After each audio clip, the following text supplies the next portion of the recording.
Hello mga kainday! Another day, another vlog po tayo. Ayan, magluluto lang tayo dyan ng pork sinigang. Ayan, nilaga muna natin yung ating pork. Tinanggal natin yung mga bula na may itim. Yan guys, ano yan, madumi yan. Kaya kailangan natin yan tanggalin.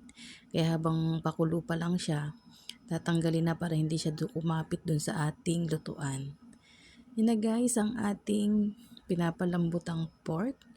Ayan, natanggalan natin yung madumi at pinakuluan pa natin yan hanggang sa lumambot yung ating pork para pag kinain natin niya ay malambot siya. Yan guys, itisabay na rin natin dyan yung gabi para maging malapot yung ating sabaw. Ayan, palalambutan pa rin natin kasi medyo matigas.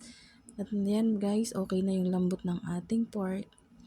Lalagay naman natin yung ating kangkong. Yan lang ang ating gulay mga kainday kasi wala tayong mabili sa palengke. At siguro dahil sa baha, ayan, wala tayong mabili.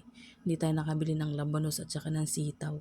May sitaw man guys, kaya lang ang pangit kaya wala rin. Hindi rin siya magandang ilagay sa ating ulam kasi parang maraming insekto, charot. Yan na guys ang ating sinigang. Okay na ang ating kangkong. Luto na siya dyan. At syempre nilagyan natin yan ng sili para medyo maanghang.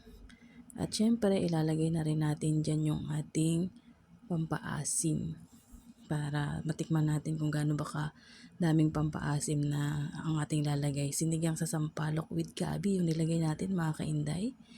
Ayan, pakukuluan pa rin natin yan hanggang sa mag-okay na yung ang lasa ng ating sinigang.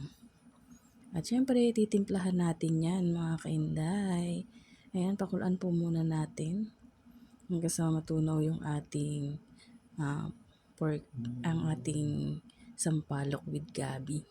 Ayan, mekos lang natin. Ayan na guys, pakukuluan pa rin natin yan at medyo inano natin yung sili para umanghang yung ating soup. Ayan, diba it's so yummy? Yan ang ating lunch for today. Cooking pork sinigang sa gabi. Ayan, pakukulan pa rin natin yan. And then, syempre, titikman natin kung okay ang lasa.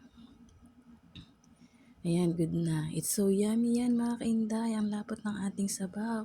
Thank you for watching. Maraming salamat sa support.